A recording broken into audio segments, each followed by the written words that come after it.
Okay, bye. Okay. Hi. Oh, it's been so long. I know. We need to get our jingle back. I missed that thing. It's coming. She's It's coming back. Happy Pride Month, y'all. Hi, guys. Hope you guys are happy. Hope you're flappy. Hope you're doing well. Hope your freak flags are flying. I hope all of you guys. Flags. I've been seeing so many people giving out like free pride flags and Yeah. everything, and I'm honestly so tempted to get myself an ace flag. I have. I will wear it like a goddamn cape, and I will be everybody's savior. And actually, on one of our YouTube videos, on one of our do you remember, it was a while ago, we did an episode on representation of asexual people. Yeah. I actually did get somebody commenting like a couple of other like suggestions of like ace characters to check out. Oh, so I that's absolutely cool. love that. That's 'Cause awesome. Y'all know I am like the ace superhero. Yeah. And I'm just like, I will fight for you. Yeah. A superhero. I will wear the pride flag of my people Yeah. as a cape. Even though Edna Mode says no capes, I will wear it as a cape, and I will Capes like are dangerous. no capes. No capes. But I will like swing down from the rooftops, and I will God. rescue you if there's a person pressuring you, and you're like, "Help me, Ace girl! I'm on my way." I need like my own signal. This needs to be like a mini comic. I see it. Do you not see it? I see it. And like I just defeat everybody by Yeah. either kicking them in the balls or the lady bits. Just no, No. not with an ace person. No. Leave them alone. And that's my superpower. I have pride for like Clartons. Clartons. Clartons. Clartons. Clartons. Because I mean, you have what? You got like one side is lesbian and one side is just The rainbow one. the rainbow Yeah, flag. Yeah. So it's pretty cool. It doesn't keep out the sun, but it's pretty cool. It's Yeah. pretty gay. Your room Pretty is very gay. colorful when the Yeah. sun shines through. Oh, it is. I really like it. It does a nice effect. So once again, Yes. as is typical, we are completely off topic for the Yes. first few minutes of every episode. Oh, standard. Standard. Standard. That's just the way we are. Yeah. We can't help it. We are actually going to be discussing Stone Butch Blues today. So let me just preface this by saying that I have no idea about anything with Stone Butch Blues. But Aaliyah has guaranteed me that I need to know about it. Everyone needs to know about it. It's a great community resource because it's so gay history, trans history, so good. Oh my gosh. I mean, it sounds important. It sounds It very is important. It is important. Let me read. But yes, written by Leslie Feinberg. Leslie Feinberg, amazing individual. Amazing individual. Oh, Who is she? my gosh. Leslie Feinberg is a butch activist, Okay. trans activist. Died in 2014. Used to speak at rallies and stuff. Says very, very poetic shit about gender and stuff. And you look at that and you go, oh my God, yes. Okay. And it's... She likes it. I love it. I love it so much. The taste is delicious. Stone Butch Blues is, I mean, obviously it's discussing butch lesbians, I'm guessing? yeah, well, butch lesbians, bar culture, blue collar work in the 60s and 70s. Okay, Really, really into that stuff. But it is said to be like, it could be taken as Leslie Feinberg's autobiography, but it kind of isn't. There's some spins. Okay. Basically, Did she ever come out and say whether or not it was, or did she like... no, it takes off of inspiration from her life, but it isn't like actually like... So is it like canon. is it a work of fiction, or is it like... Oh, it's definitely fiction. Okay. But let's get into the plot. Okay, so I wrote little notes. Oh, I My love it. little I love it. Double-sided. I have 5 notes. Okay, let's go. So, protagonist of our story, Jess Goldberg, is Jewish and working class in the 1940s. Okay. She was born. She grows up, and in her childhood, she has both a feminine and a masculine energy, and people hate that.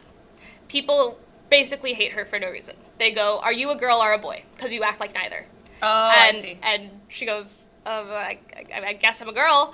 And they go, "You're bad because we can't tell."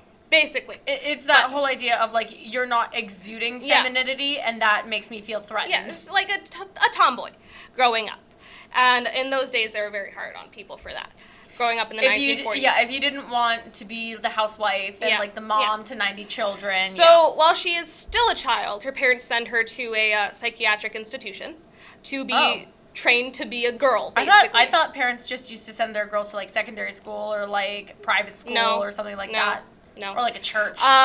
Basically, they find Jess dressing up in like her dad's clothes once. And then Jess is like, oh, like, I'm off the hook because they didn't do anything right away. And she was like, oh, I'm off the hook. Planning. And then they told her, we're going to take you in for a blood test, took her in, got her taken away. Basically, for a while. There were different times back then.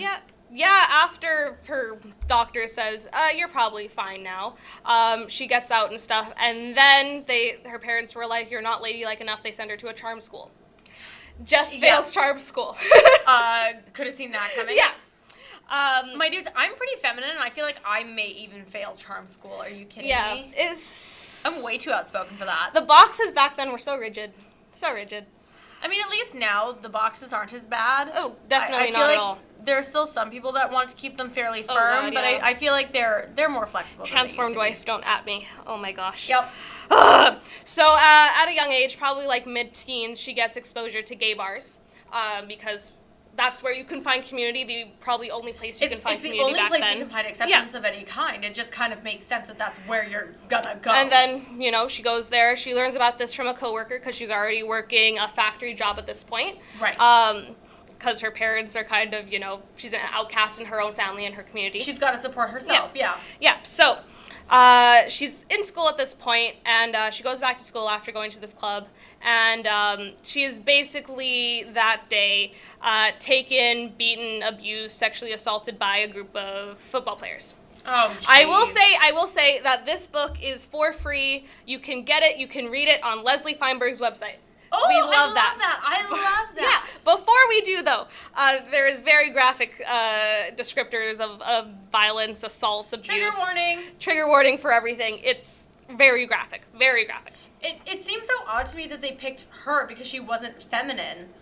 Why would a bunch of guys decide that she's the one, like at a charm? Because you're. I guess she's not at the charm school. She's not. She's at regular school. Because you're an outsider. That still seems You're odd weird. to me. You're a dyke. You're a he/she. So why would a bunch of guys think that that's what they want? Assert dominance. Yeah, I guess. You're a threat. We don't know what you are. I guess. I want to take over. It's not. It's, See, to me, maybe it's not a. It's not an attract. It's a lot of that isn't an attraction thing. I It's guess more it's of a power. It's a power thing. I guess to me, I just don't understand it because it's like, you're weird, we don't understand you, I'm gonna stick my penis in it. That doesn't make sense. It's more to of like, me. we're gonna take your power to do anything about it. Okay, I guess I can see that. So after this incident, she drops out and runs away from home, from school. I would too. She says, Yep, fuck that. fuck it. Jess goes to Buffalo, New York, and finds community there in the clubs and that kind of scene, like she did before. Right. Loses touch with the other people she was with. But yeah, the clubs are often raided by the police, and in that you can be arrested if you're not wearing more than 3 pieces of women's clothing. If you're Was that like a real rule? Yeah, that was a law. Like, you were arrested. If you weren't wearing what they deemed to be women's clothing. Yes. You're arrested. My mind is in just, the 40s. My mind is just like, no. Well, we're in the 50s and 60s at this point, but My mind says no. yeah, I know. And if you're a man in women's clothing, you would be arrested for that too. See, that I knew about. I didn't know about the women in men's clothing. yeah. I knew about, obviously, the men in women's clothing was like I huge. think the rule was, it's different in most places, but I think a lot of it was 3 pieces of women's clothing at all time. You know what I find very interesting, just to interject just a little bit here, I find it so interesting that I'm, even just listening to this, I'm realizing that I know a lot about male gay culture and how that evolved. Yeah. There's really not a lot about how lesbian culture evolved. I unless know! you really go digging. I know! Like, it's really just starting to hit me. Because, like, as I said, like, I knew about the rules of men and women's clothing. Didn't know about the rule of women and men's. That's why this book is so important. This book that we've never heard of. That it just This freaking pops up. You know? It's so weird. This those is things. big. I know. Oh my gosh. But yeah, I read this book for the first time before I actually came into my own Butch identity. Right. And I remember I started like wearing more like masculine clothing and stuff, and I started looking into it. I remember you were so excited with your first set of I know. boys' clothes. You were so excited. I know. And then, now whenever I go to any sort of thrift store or Giant Tiger or anything, for those of you who don't know, Giant Tiger is basically our version of Target, I guess, to some extent. Every time I go, I wander into the men's section. I'm like taking pictures of like button downs and shit for you, like polo shirts and everything. And I'm like, hey, these are like 2 for $5. Yeah. But so when I first read it, I cried so much. I'm gonna cry more. I'm gonna read it soon again because just going over it, I was like, I need to read this again because it's so good. I think we'll take a break and then we'll get back into the plot. Yeah, this is Only this on is a my hefty second one. page. This is a hefty one. This may become a two-parter. Yeah. We'll see.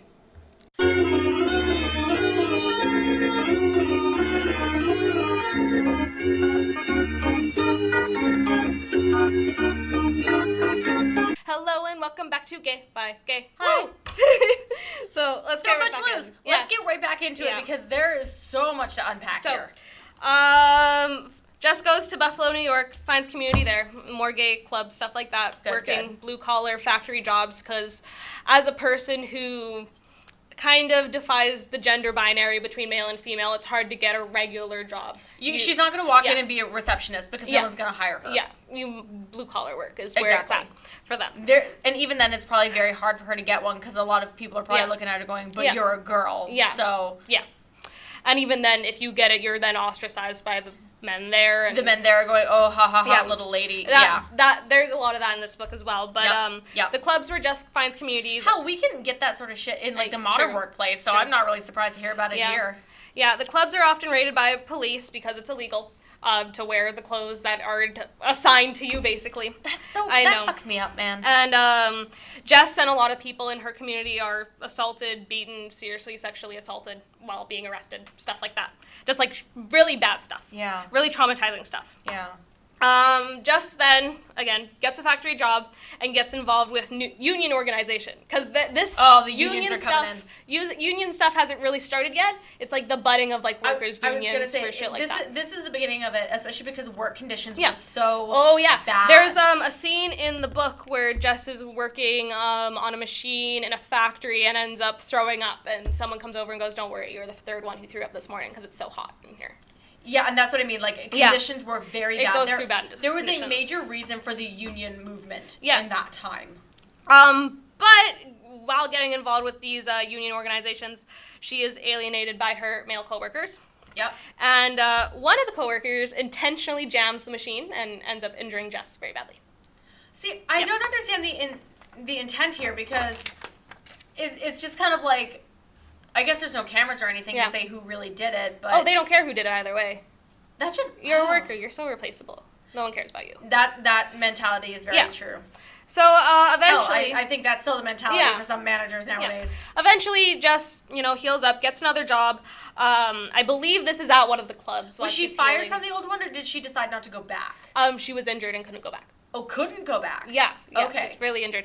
But, you need to support yourself, basically. She's on her own. She had to She's find something else, Ran yeah. away from home. At this point, she's probably, Was like... she disabled 25. from the injury? No, I think it was something to do with the hands or her arm or something. Like, maybe like her dexterity or whatever just wasn't as good anymore, Yeah. so it wouldn't be safe Yeah. for her to continue? But she ends up working at one of the clubs part-time, and I think so. But this is where she meets Teresa, and they fall in love, and Jess matures over time. You know what I find so What? funny? The second love comes up, Yeah. your entire demeanor changes, and all of a sudden I see, like, the you that I see whenever I we know. mention Alex. I know. Like, the second anything romantic Because, comes like- up, you immediately hit that, like... I remember when I attitude. was reading it, I was like, because they talk about like falling in love and like, It's like whenever we talk about Portrait of a Lady Yeah, on Fire, yeah, you get very yeah. excited. and they move in together and they like do all of this stuff and they're in love and I'm like, oh, they get married because it's illegal. I was gonna say, it's illegal, Their so... their wedding is officiated by a drag queen, which is amazing. I actually kind of like And, that. It may have very well been RuPaul. No, He is as old as dirt. true. Sorry, Ru, I love you. But yeah, they get married at a gay bar, and it's That's so cute. I mean, sweet. where else are they gonna go? They can't go to the courthouse and do it. I think Jess sings a song to Teresa like before they get married. It's so sweet. That's actually kind of romantic. It's so sweet. I just want someone to take me on coffee dates and take Yeah. me to museums and shit. You don't even need to sing to me. Also, just don't pressure me for anything sexual because yeah. Ace Girl will come out and kick your privates. This is a lot over time, by the way. Yeah, I was hoping. I mean, Yeah. U-Haul lesbians are a thing, so I wasn't sure because I was Yeah, like, it doesn't this happen could in one day. I was like, this could happen within Yeah. like 1 week, realistically. Yeah. Or this could be happening over like a year or two. I But don't really know. they live their old gay lives in the clubs and whatever. their gay lives. And As opposed to their straight lives. yeah. Yeah. Yeah. And this comes into like Stonewall riot area in the 1960s. Hence the Stone Butch? No, Stone identities are different. We'll get into that. Ooh, Stone identities are amazing. Okay, so there's more. Amazing. There's always more. It's There's such a always layered book. Oh my lordy. Thank God for Pride. Yeah. I'm pretty sure so that's good. blasphemous, but thank God for Pride. People. But yeah, this is Stonewall riot area. Cops are still raiding bars, but retaliation has started. People are starting to push back, and they're like, don't treat us that way. Yeah, don't do that. Yeah, it's bad. Should have called Ace Girl. She's canon now. Ace Girl is canon. And how do I describe this? A lot of the times when cops would raid it, the people who got kind of the brunt of the abuse were more of the women in men's clothing, the drag queens, the trans people. People who were very out and proud, not just like the people who were in the bar, but the people who were very much that, not that like, they were the vocal pieces. Not that they weren't out and proud, because I believe there was also like laws where like you couldn't dance with someone of your same sex or something like that, something ridiculous. That if they caught you doing that you could get arrested. I mean, I think that's weird because you look at modern culture, and I don't think it's that weird to see a bunch of girls in a mosh pit just like twerking together. Yeah. Well, now, but then. Yeah, then it was a problem. Yeah, Can you imagine if twerking was a thing back then? That'd be a major problem. Probably. But, so these butches would get beaten up, abused, sexually assaulted, go through all this trauma and stuff, and, queens would too as well. And, it's not that the femmes would not get the abuse too, but they would get some less because what they were doing wasn't technically illegal. I mean, I was about to say, it's kind of even the same way that things, I feel like, do still work nowadays, where I feel like I do not present outwardly as very LGBT. Because they aren't visually attackable. I was going to say, I'm quite a bit more feminine. You would not know that I'm asexual unless I told you, which I am pretty vocal about, all things considered, but again, I don't scream it from the rooftops. I feel like you are far more likely to have people yell derogatory things towards you than I ever would be. I don't think anyone would ever say anything to me just because I don't present that way. And that's now. So I can see that being one of those things where femmes back then probably would not have nearly gotten the same amount of abuse, and they probably would have made that excuse of, I don't know, I found myself here by accident. It's not my fault, officer. Which is fine because no one wants to be abused that horribly. I was going to say, no one's just going to stand up and go, what of it? The girls that these butches would date often would have to then do the emotional labor of taking care of someone after they go through multiple traumatizing incidents. Yeah. Which is still work on its own. But I mean, mental health nowadays isn't very good, let alone back then. Yeah, true. So Teresa would take care of Jess after these raids. And at this point, there's feminist stuff going on as well. Not only is there was the push for the vote and everything else. Not only was there gay stuff going on, but there was feminist stuff going on, and Teresa would ascend. Honestly, I do feel like feminism and gay activism almost go hand in hand in some ways. Well, interestingly it's the breaking free of people from oppression. Yeah. I feel like if one group is going to do it, every other group just tries to do the same push because it's like maybe if we all go together, we can actually get through. Yeah. So Teresa attends these. Catch all of us. Exactly. Teresa attends these feminist meetings, and a lot of the lesbians there see her love of butches as a betrayal. Oh, because they think it's still loving masculinity. Yeah, you're copying straight relationships basically. You know what? I see so many current girls go through that. Actually, there was a girl that used to dance with us just the other day who she got told she has a kid, and I guess somebody told her that because she has a kid, she can't be a lesbian. I know, it's so weird. Because she had been with a man, and I was just like, excuse me? You're not, We'll get into that. We have a whole episode planned to talk about that sort of thing, but that type of gatekeeping. Yeah. That pisses me off. Because there was a kind of lesbian change in the era where there was a lot of femmes and butches, and that was what you identified with, and then there were I kind of like dykish stuff, just it moved from kind of a majority of you're either femme or you're butch into you're a lesbian. Which is fine, it's fine, but when it went to that shift, a lot of them were well, if you're still a butch and you identify as butch, that means you're just trying to be a man, or you're not with us on our journey because we're trying to abolish heterosexual mimicking relationships and you are a heterosexual. So once again, basically what that reads as is gatekeepers now suck and gatekeepers back then sucked, and it's just look at me and I'm more important than you and I'm more into it than you and I am better than you because mine is different than yours. And I'm like, is that not what we're fighting in the first place? So which is it like? Why are you cutting down allies? Yeah. Like, even if you can sit there and say, oh, well, you're mimicking heteronormativity. Even if you say that, why are you not going to go, even if they're mimicking heteronormativity, they're still on our side. They're still fighting the fight for us. And the more voices we have, the more we're going to be listened to. Why are you going to cut out an ally? Well, not only that, but hey, they were there before you were. I don't get that. I know. I really don't. But yeah, I think that we will end this episode here, and then we'll get into... Okay, so this is the end of part 1. Yeah, we'll get into more stuff because it gets really steamy from here. Oh, so the good stuff is coming next. Oh no, horrible, sad stuff is coming next. So the good stuff is coming next. Yes. I mean, you have to know that if I'm saying it, I'm not talking about it from a sexual perspective. So this is exactly the kind of good stuff I was waiting for. But yeah, again, it's free online. Leslie Feinberg's website, amazing. We love it. Check it out. Yeah. Honestly, like trigger warnings for everything. Even it seems like a great resource, and the fact that it's free is huge. Yeah. If you do read it, however, there's like master posts out there about like what pages the triggering stuff is on, but just be warned that there is very triggering stuff on it. So, manage yourself, be cautious, but also know, I mean, even for me, honestly, I'm left sitting here going, I think I should really check this out afterwards. Yeah. Like, this seems like so good. It has knowledge. As I said to you on the break, I feel like I am a fairly knowledgeable person, but this is just really showing me that there is still a huge gap in what I think I know. Yeah.